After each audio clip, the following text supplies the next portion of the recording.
Ladies and gentlemen, I am SidAlpha, and while I do currently have several topics that require my attention, the recent actions surrounding Redline, the developer of Task Force, bore a more immediate investigation and video, as I wanted to make certain people were aware of the direct anti-consumer actions and general spitefulness of this developer, and why he warrants inclusion into the list of dirty devs. I also want to take a moment to directly thank everyone for the recent Patreon, Subscribestar, and Ko-Fi donations. Everyone that chooses to help support me and my channel through those avenues have been absolutely amazing, and I know I don't vocally express my thanks often enough, but I really do greatly appreciate it. But back to the topic at hand. Before I dive into the recent developments, I thought it best to take a look at Redline himself and his actions and patterns of behavior over the years.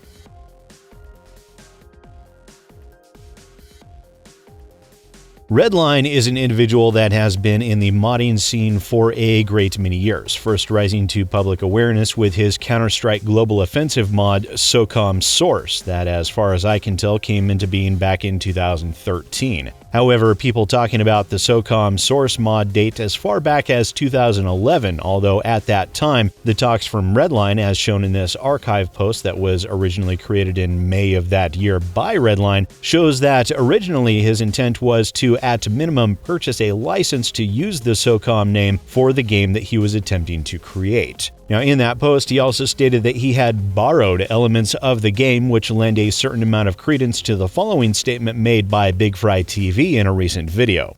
I know in my heart of hearts that the person who is distributing these files and this workshop content is Redline, because 4 years ago, I was in a Discord call with this dude, and he's telling me how he has a system and a program that can pull the files straight from SOCOM's disk and turn them into a source engine map for when he was making the mods with SOCOM Source. And that statement by BigfryTV will become pertinent again later on in this video. Now, Redline, or as he occasionally goes by online, Red2Line, has an apparently well-known reputation within the SOCOM community for being, shall we say, a bit less than professional in his interactions with others. Of course, a full recounting of his actions from years gone by will be an absolute impossibility, as many of these sites are no longer even in existence. However, some discussion remains online with links to some threads that were later archived online. One example would be from the now non-existent website therealsocom.com, where that community was in an uproar over Redline's behavior, as evidenced by this thread in which the initial poster stated, "You came crawling back here a few months ago, hat in hand, and served up what seemed like, at the time, a heartfelt apology. Now, after a few months of receiving nothing but praise and support for your efforts, you have shown that the childish, self-centered dick you claim to not be anymore has proven to be a sham. You lost any support you might have ever gotten from here." And another irate poster helped provide a little extra context further down, where they said, "He was given an inch and took a mile. After he silently deleted all of his own posts, he abused his admin status and deleted any other posts made by other posters that talked about SOCOM Go. No warning, discussion, or anything, just picked up his ball and quietly went home." Now, bear in mind that occurrence was in 2015. At around the same time, we saw that Redline's YouTube channel went completely dark, as did his Twitch channel. The SOCOM mod he had created for CSGO vanished without warning. He created a new account on ModDB listing his employment at New World Interactive, the creators of Insurgency. And then shortly after that, we saw the SOCOM Insurgency mod by Redline be added to the Steam Workshop that same year. However, that mod has also been removed as of what appears to be 2016, ostensibly when Redline began development of Task Force under the developer moniker Tracer Interactive.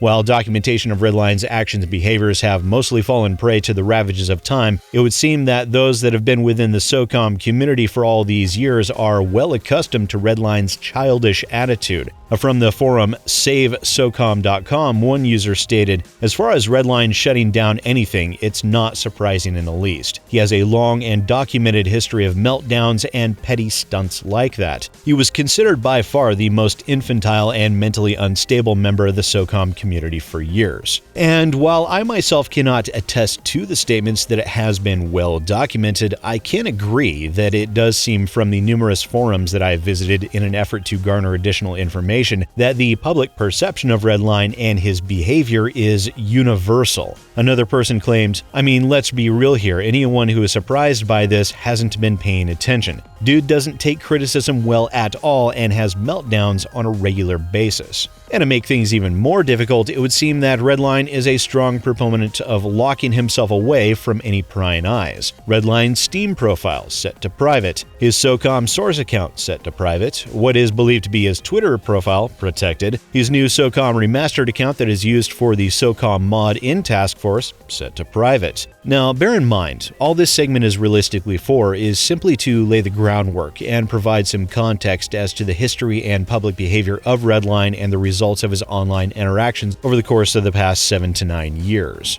Redline is already well known to be puerile as many other developers that we have seen in the past, seemingly on equal levels to Andrew Watt or J.O. However, being a despicable excuse for a human being does not a dirty dev make. It adds fuel to the fire and exemplifies an inherent lack of professionalism and inability to accept or even handle legitimate critique, but that itself is not enough. However, removing access to a game that people have paid money for in good faith simply due to bruised ego, of hurt feelings, now that very much is an action that is deliberately and potentially maliciously anti-consumer in nature, and that will be covered in a later segment.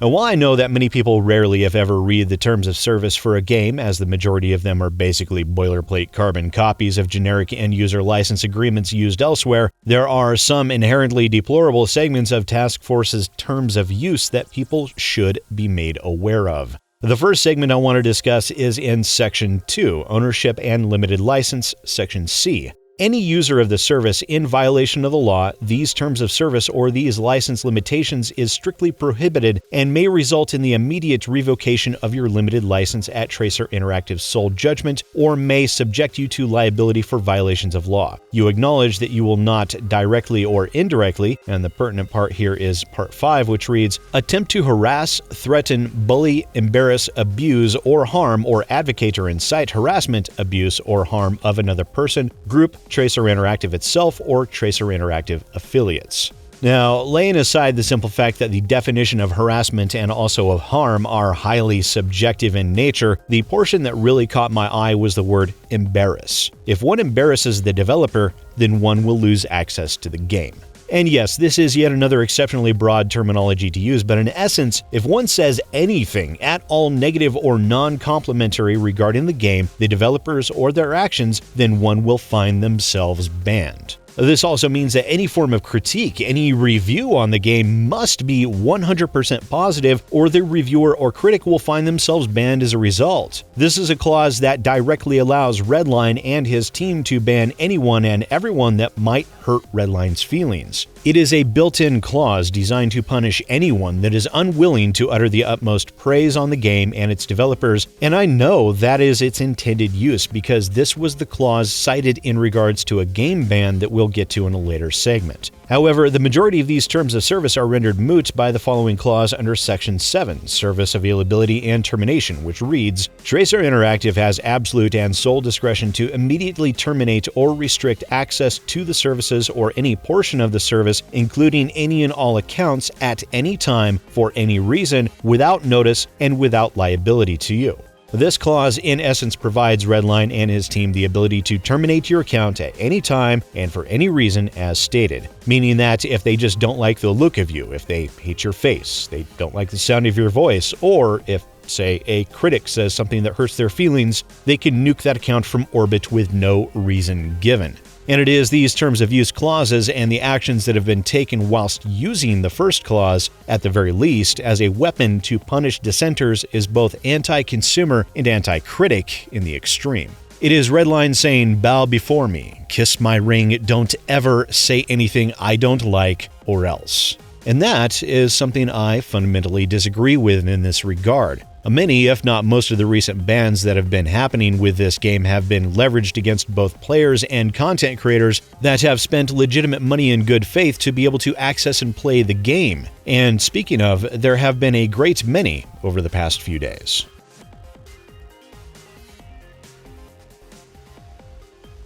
So first, it is important to discuss how players even manage to get access to the game. Well, there are two ways from what I've been led to believe. The first is to go to the website and sign up as a free tester, which, if accepted, will provide the player with access to the servers, of which those are apparently only live twice per week. The second method is from the periodic funding drives that the developers run, again on their website, and from what I've gathered are typically held either once or twice per year. And those funding levels range from silver level tiers up to gold. A purchase of game levels at apparently now the $25 or higher level, which is something that we'll discuss later on, grant access to the game as well, which it rightly should. If you are buying, or rather quote-unquote donating money for the development of the game, one should rightly expect access to be able to play the game that they have paid for. One additional aspect that I need to discuss is the earlier actions surrounding the Task Force Discord and its deletion by Redline. A credit to BigfryTV for his discussions on the issues with Task Force and his sending me the pertinent screenshots to showcase as well. Now, at some point in time, Redline had claimed that he was having health problems, which granted is never a good thing, but later on, backers of the game were growing impatient over the lack of meaningful updates to the game.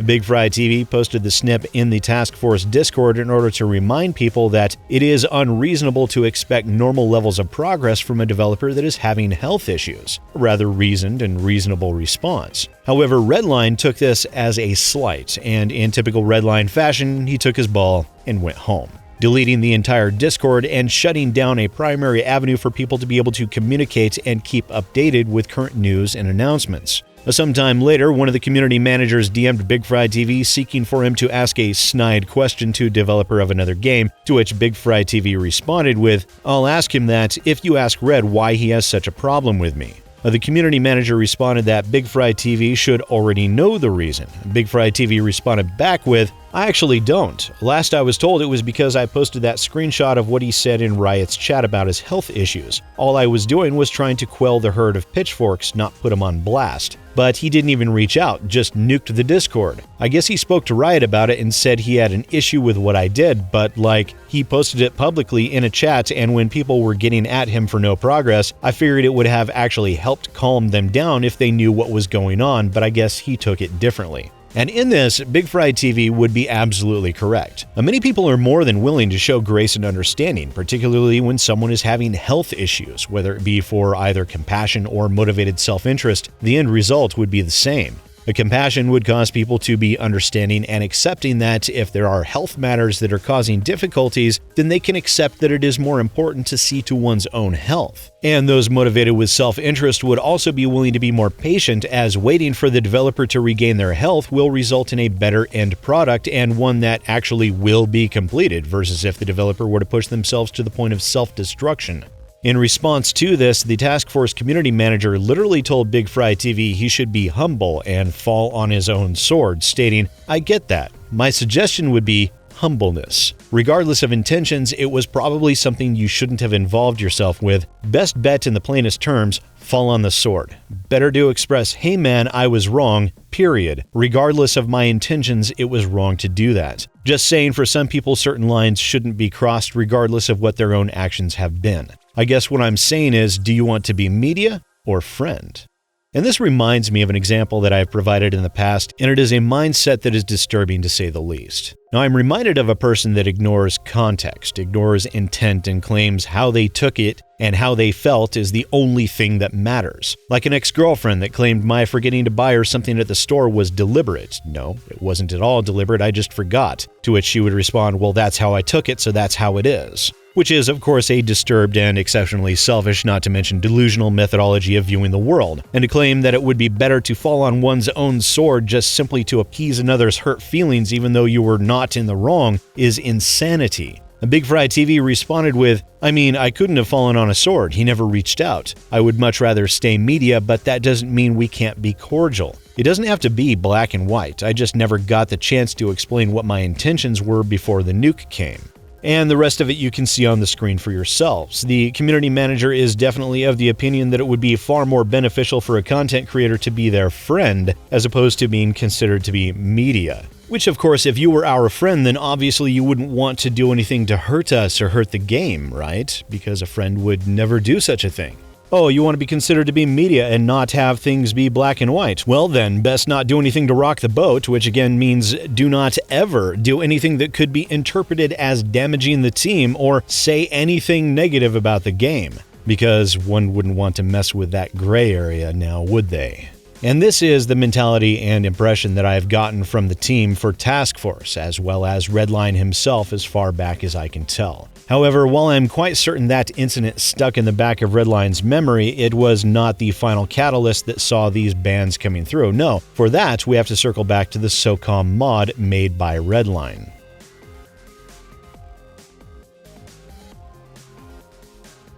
As previously discussed, Redline had originally created a SOCOM mod for Counter-Strike Global Offensive, which he shut down when he had become employed by New World Interactive and he brought the mod with him to their game Insurgency. Then, when he was no longer employed by them, he again shut down the mod and brought it into Task Force, all the while making certain that all accounts were privated and providing zero warning to fans of the mods of their impending deletion.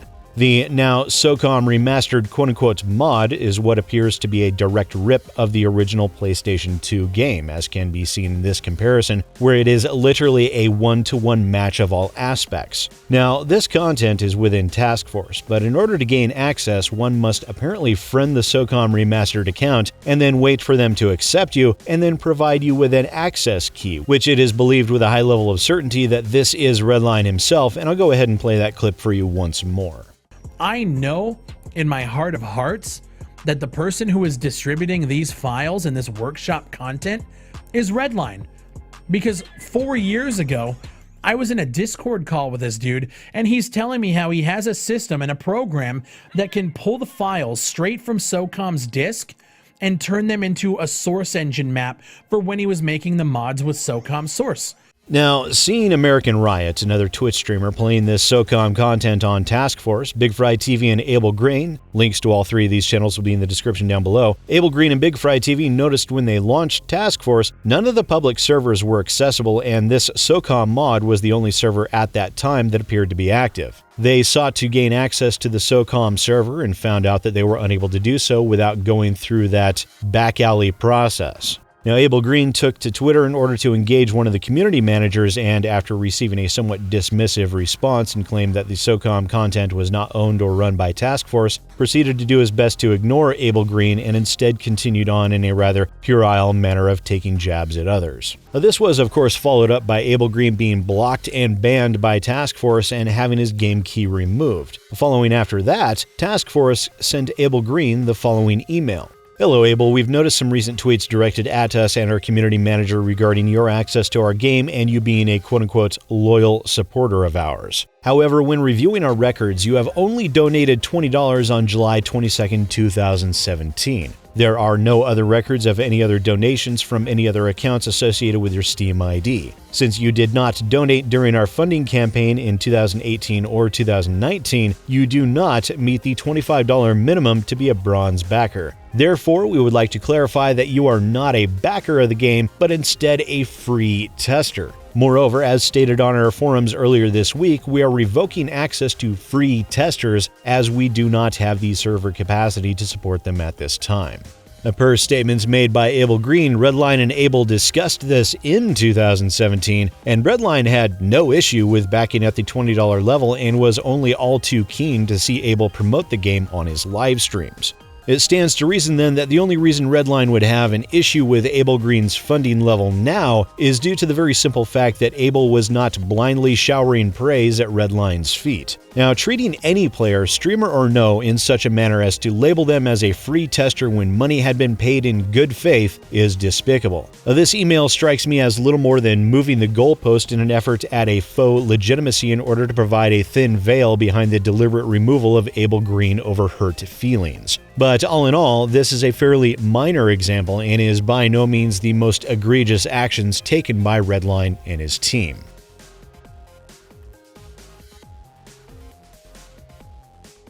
Now let's take a look at BigfryTV's situation. Now we already know that Redline is disgruntled with BigfryTV or the reposting of a publicly made statement by Redline concerning his health, something that BigfryTV did in order to attempt to get some people to lay down their pitchforks and remain patient, something which a community manager quite literally instructed him to fall on his own sword over when in fact he had done nothing wrong whatsoever. BigfryTV was no $20 supporter of this game either. He had purchased the $100 backer level himself, which put him at the gold level tier. In addition, he had purchased 5 bronze level keys at $25 each for the purpose of giveaways for a combined total of a $225 spend. This in no way prevented Redline from revoking his tester key, and as fortune would have it, this happened during a live stream on BigfryTV's birthday, in which he was discussing a great deal of the information that we have gone over in this video. I had all the SEAL Team 6 stuff, but now there's apparently a bunch of other stuff that exists. They just opened it up today. That's fucking funny, dude. Let's see. So this is made by the Ruin. Yeah, look at that. Created by, and here's the account, the SOCOM Remastered. The profile's private.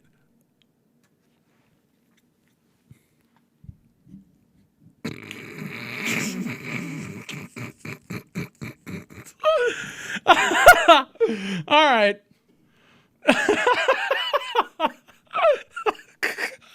Oh, dude, they're watching, man. They're watching. Oh, that's fucking petty, dude. They're watching.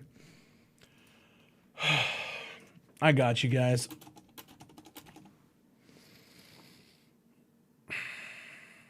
The next day, BigfryTV received his own ban notice email from Redline. Hello, BigFry. After further review, we have decided to take action against your account for violating our terms of service. These terms of service are provided on every page of our website, along with a pop-up that you must accept when installing Task Force. As stated in those terms of service, 2. Ownership and limited license. License limitations. Any use of the services in violation of the law, these terms of service, or these license limitations is strictly prohibited and may result in the immediate revocation of your limited license at Tracer Interactive's sole judgment, or may subject you to liability for violation of law. You acknowledge you will not directly or indirectly attempt to harass, threaten, bully, embarrass, abuse, or harm, or advocate or incite harassment, abuse, or harm of another person, group, Tracer Interactive itself, or Tracer Interactive affiliates. Make available through the services any material or information that infringes any intellectual property right, right of privacy, right of publicity, or other right of any person or entity, or impersonates any other person, including without limitation, celebrities and Tracer Interactive employees. As attested by you on Twitter and YouTube, Redline is no longer setting up a server for Team Apex on Task Force. He is also mad that I explained to the Discord that he was having some health issues that caused a delay. I look over at their Discord at the time, I have this information, let me screen cap this and put it over there real quick. I woke up the next day and the Discord has been nuked. I personally know it was because of what I did. You have been given the benefit of the doubt for far too long and continue to, quote, harass, threaten, bully, embarrass Tracer Interactive employees and affiliates without consequence. Therefore, by violating the right of privacy of one of our employees and continuing to demonstrate this immature behavior, we are taking action against your account. You will be banned, in all caps of course, from all Tracer Interactive services effective immediately. And as discussed in a previous segment of this video, the terms of service that Redline is claiming BigfryTV violated were embarrassing Tracer Interactive and privacy violation, which in terms of the privacy violation, they would only be able to refer to 2 instances. The showing of the DMs of the community manager that was instructing him to fall on his sword, and also the posting of the snip of Redline stating that he was in poor health at the time.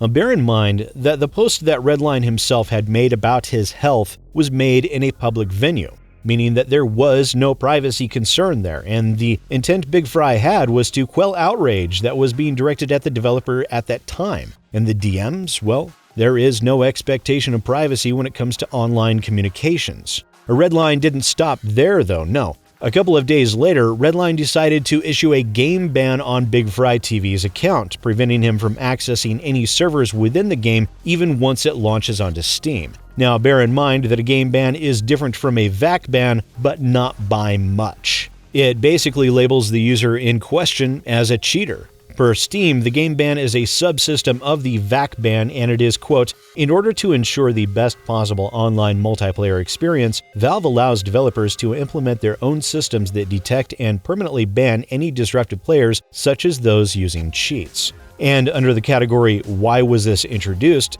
Steam says the following.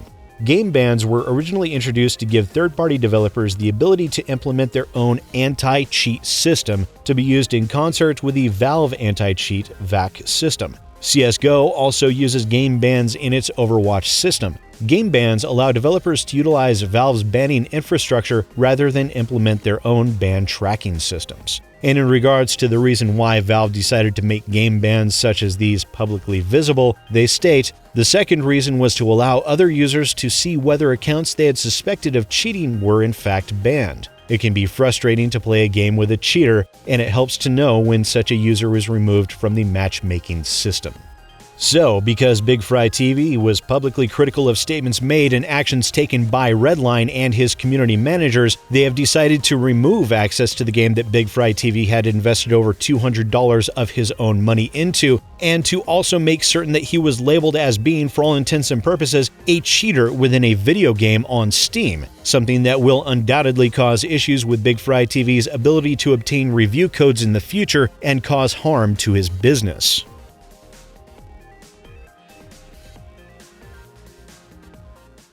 Now, originally, when I was first informed of this situation, I felt that inclusion on the Dirty Devs list would not be warranted, as there's not much that is inherently anti-consumer from a game developer prone to temper tantrums and with an exceptionally fragile ego. Redline is childish, to be sure, and his attitude and behaviors elicit nothing but contempt. But there was not much there that would warrant your average gamer from necessarily shying away from Task Force. However, when that same game developer literally includes in their terms of service that anyone playing the game is in violation of their license agreement by saying anything at all that could cause embarrassment to the developers, i.e. negative critique, and can and seemingly will have their game removed simply for that titanic affront to Redline's emotional state, now that is where we enter troubled waters.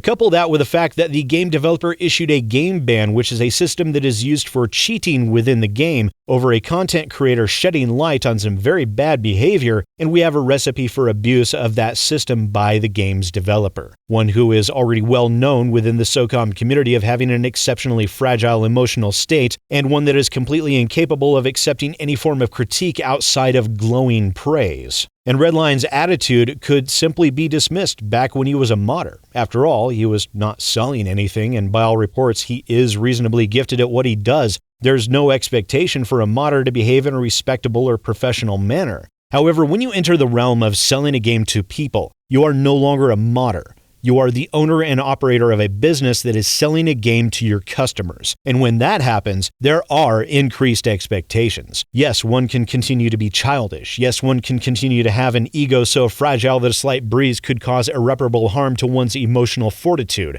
But to go so far as to revoke tester keys over hurt feelings, to issue a cheating ban on a creator's Steam account out of pettiness and spite, and to include into the terms of service a clause that will allow you to remove the game from anyone's account who speaks negatively about the game or the developers, and then enforce that clause, that is why Redline and his game Task Force have found themselves here today. Because every time there is a video game being developed, there will be those that simply don't like it. There will be those that have an issue with the developer's actions. There will be people that see problems with the game, whether legitimate or imagined. This is all a part of the process that each and every single developer must face. And I can understand being frustrated. I can understand feeling like some of these people are out to get you, which, judging from the sheer amount of promotion that Abel Green, BigfryTV, and several other creators have done that have greatly enhanced the visibility of the game prior to these developments, them being out to get the developer couldn't be farther from the truth. But regardless of emotional impressions, the last thing a developer should do, really anyone should do, is lash out and attempt deliberate harm in order to assuage a bruised ego. And again, weaving the ability to take punitive action against anyone that might provide quote-unquote negative feedback or critique of your game is the epitome of emotionally infantile self-centeredness, and I would most fervently warn anyone away from this developer in this game. Because with the actions that he has taken, with the manner in which he has worded the license agreement for the game, You dare not do anything short of shower him with praise and prostrate yourself before him. If you don't, then you may well have the game that you have paid for ripped out of your hands with no recourse left open to you. Once again, ladies and gentlemen, I am SidAlpha, and I'll see you next time.